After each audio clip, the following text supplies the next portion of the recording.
First day was the worst day of the whole thing.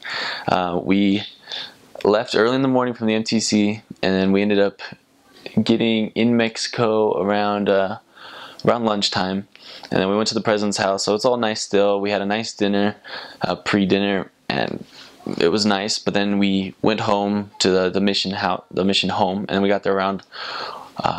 There was a bunch of problems getting there, so we ended up getting there really late, like 12, 1 o'clock in the morning. We had to wake up at 6:30, of course, and so we didn't end up going to bed till about 1:30. Woke up at 6:30. That was already tough because we're not used to all that. We're still getting in the routine. And then there was a leadership conference, and so that's where most of our companions already were. And so we've met our companions, and then we started to head off. And so before, in the Mexico City North mission, there was 3 states. It was a part of Mexico, the state of Mexico, Hidalgo, and Querétaro.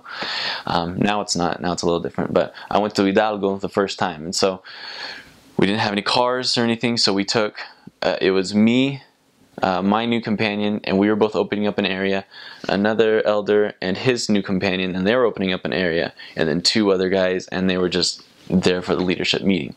So we all piled into one taxi with the 3 new guys and my companion's suitcases, because we were all going to new places, into one taxi. And we eventually made it to the bus, and we went on a bus for 3 hours, and we got to Hidalgo.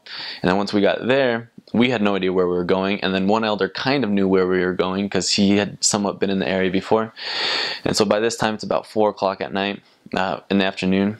And so then we got another taxi, so we're super cramped again, and we went to this other city.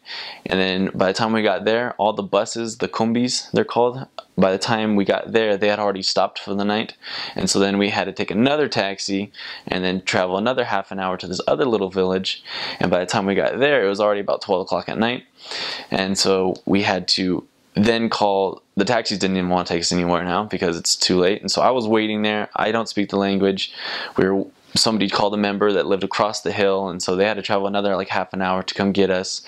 And so I was just waiting there. They gave us these orange juices that they have in Mexico, so that was my first drink. It was the cheapest orange juice you could get because I didn't even have my money yet.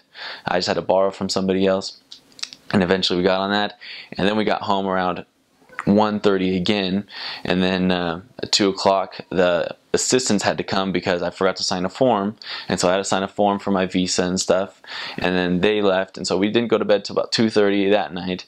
And then I woke up again at 6:30 in that morning, and then we were opening up the area, so we had no idea who was a member, we had no idea who was anything, so we just started walking, knocking doors, and eventually we found out who's a member. They told us who else is a member, they told us where the bishop was, and it kind of started from there. But it was a very, very long day.